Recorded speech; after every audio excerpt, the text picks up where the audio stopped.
Hey Student Success, welcome to week 15 of the semester, which means we are almost done. So quick couple things, your Student Success workshops, I have the workshop pulled up right here. This week runs from May 3rd through May 9th, so if you have not attended a workshop yet, you really only at this point have one option. There's one on May 7th. So that is the one that you will have to attend to get those points because your workshop certificates are due at the end of our course. And our course ends on a Friday. So you want to make sure that you are getting everything into me on that Friday. And I'll talk about that with week 16 as well. But the Success Workshop Certificate is due by the end of week 16. Okay, so with that reminder, we're going to be in week 15. There's one assignment this week, so you'll see again, since there's no discussion forum, you need to submit the assignment by Sunday, May 9th for your week 15 attendance. And so we are in chapter 3 of the book. So in the materials folder, there's a link to chapter 3, but also there is like a Prezi assignment, or excuse me, a Prezi presentation. If you wanted to click on it, it'll open up here and you can watch it, you can play it, and it goes over chapter 3, kind of thinking about thought, which is what this chapter is about. I'm not going to go through it. Sometimes Prezis, you can kind of, when I do it on a screen, if I were to show it in its true Prezi form, it's easier for sometimes people to control their own presentation because you can zoom into certain things and spend more time on certain things. So if you are interested, you can open up that Prezi and look through it. But in general, chapter 3, thinking about thought, otherwise known as like metacognition, being aware of your thinking processes. And so of course it starts off with a general self-assessment about your thinking, about how we need to be aware of our thinking processes. How do we learn information? How have we expected to learn information in the past? Often in K through 12, we are expected to kind of memorize or, regurgitate facts almost. Whereas as you get older, it's more of that critical thinking and knowing how to create and develop and apply different concepts. And so the chapter will talk about different kinds of thinking.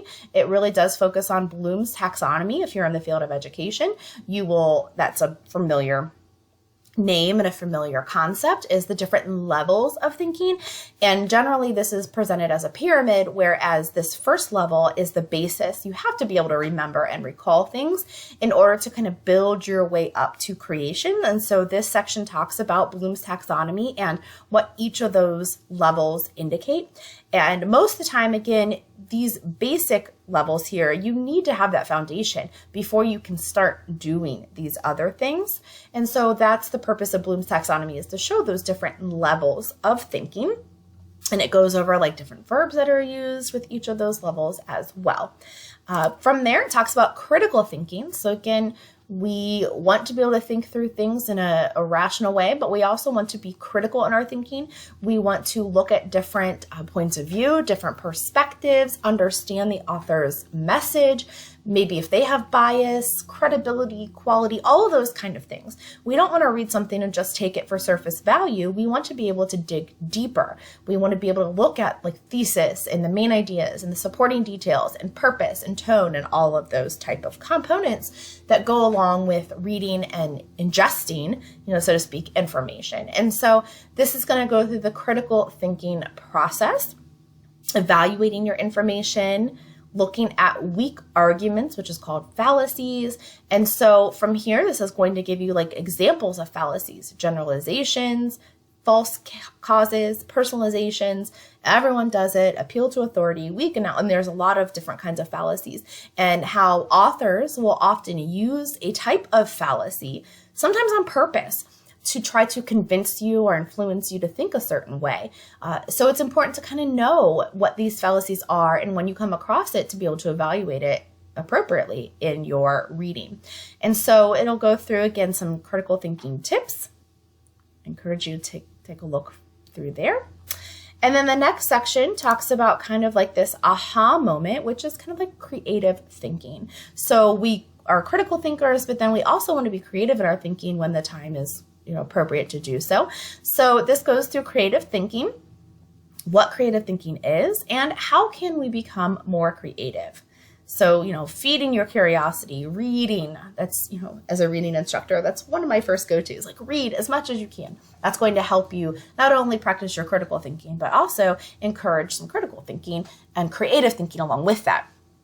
Develop flexibility, combining old and new ideas, thinking metaphorically. So this is going to go through, a bunch of those creative thinking type questions. And then finally, problem solving and decision making, because creative and critical thinking can come together when we problem solve. And this is going to walk you through like the different steps, so to speak, of a decision making process. And so hopefully whenever you have a big decision to make, you don't just make it on a whim. You really do think about it. You look at what is the issue or what is the opportunity. What are my choices? How can I evaluate those choices? What are some potential solutions or possibilities to explore, and then evaluate those. Okay, so this will go through, again, that decision-making process if you want to take a look there. So that is the content of chapter 3. Again, I encourage you, as always, to use my videos as kind of a base, but then really explore on your own so that you get more in-depth information. So we do have one assignment. This is a newer assignment to the course. So I'm going to click in. And this is called the Chapter 3 assignment, appropriately. And it's going to deal with kind of like creative thinking. And so I will have to let you know, like, this was developed but not implemented very often before COVID. So just keep that in mind. It says on your own, so there's 3 steps to this. On your own, create a list of 3 alternate uses each for peanut butter, 3 alternate uses for paper clips, 3 alternate uses for pen caps. Okay, so you're going to create a list. So it just be scrap paper. That's fine. Scrap paper. And, when you start off with scrap paper and write down, what are my uses? What else could I use peanut butter for besides eating? I know it sounds weird, but there could be other uses. What can I use paper clips for beyond what their original intent is for, to clip paper together? And what can I use pen caps for? Okay, now the second part is, after you've created your own list, it says gather a group of 3 or 4 friends or family members. And I added this in because I know some of us are still, not going out a whole lot. And so this could be virtually, if you want to have like a real quick phone call, Zoom, whatever, or a phone call with a family member. If it doesn't, it doesn't have to be a classmate. It can even be a text situation. Okay, so I know, again, a lot of us are not going out and about. And so it's going to ask you to gather, a couple friends or family members, classmates, whoever, virtually, again, if needed, and conduct a short brainstorming session on the same thing to generate ideas for alternate uses for peanut butter, paper clips, and pen caps. But do not use your original ideas. Okay? Do not use your original ideas. So if your group says, hey, you could also use this, say, nope, I already came up with that. So 3 new uses for peanut butter, 3 new uses for paper clips, 3 new for pen caps, beyond what your original list said. So the second part is brainstorming with others. And if you can't get 3 or 4, that's okay. Maybe you just live in a household where you have, a parent or one sibling, or that's okay. At least one other person at the very least. Some of you are CCP, so you can do this in a large group. You're already physically together in the classroom. You can do this as a large group, and that's fine. Then part 3 is compare the results of the group with your own ideas and answer the following questions. So this is where you're going to get to what you're going to turn in. Compare the results of the group to your own original questions. Now, if you're doing this in a big group, as I indicated for College Credit Plus students, if you're doing this in a big group with, 5 or more, odds are they're going to call out ideas that you may have already written down. That's okay. Maybe just don't even indicate that that was one of yours, because it might be hard with the bigger group to not duplicate some of your ideas. So first, did you generate more ideas or did the group? Maybe when you were trying to come up with alternate uses for peanut butter, you're like, I can do more than 3. I can come up with 15. Or, did you generate more ideas or did the group? And then did the quality of the ideas improve in the group? So that's a 2-parter. Did you or the group generate more ideas? And then did the quality improve? Second, were the group ideas more innovative, meaning like were they more creative? Were they more kind of new and exciting uses of these items? And then which was more fun, creating your own list or facilitating, like leading the group ideas, coming up with those group suggestions? So you are going to really, what you're turning in is your response to part 3. And you can do that right in, you'll see when you click in chapter 3. The questions are there again, so you can just kind of click write submission and have those right there to go off of. Okay, so that is your chapter 3 assignment. Again, that is due Sunday, May 9th for your week 15 attendance points as well. So a couple other quick things to mention. Week 15 runs from May 3rd to May 9th. Week 1 was already reopened by the time you watch this video. Week 1 was already reopened in week 14.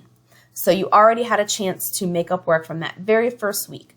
Week 2, you can see it's already scheduled to open this coming weekend, week 15 weekend, the 7th, 8th, 9th, Friday, Saturday, Sunday, for anyone who is wanting to make up work from week 2 of the semester if you missed early on. So that's the one thing you need to be aware of. Look out for that. Finally, week 16 is going to open early. Week 16 will open on Friday, May 9th. In case you happen to get your week 15 assignment done and you want to click into week 16, now my video won't be uploaded quite yet, but you'll see there's only one assignment plus a reminder to upload your workshop certificate. But that is going to be opening on the Friday, May 7th because not only if you wanted to get things done early, but our semester is going to end on a Friday. Friday, May 14th is when our semester ends. So that is in your syllabus and it'll be on your announcements. I'm saying it now in the video. So that way you do have a week to get that done if needed. Okay, so as a real quick review, one assignment in week 15, chapter 3. Make sure you complete that by Sunday, May 9th for your assignment points and your attendance points.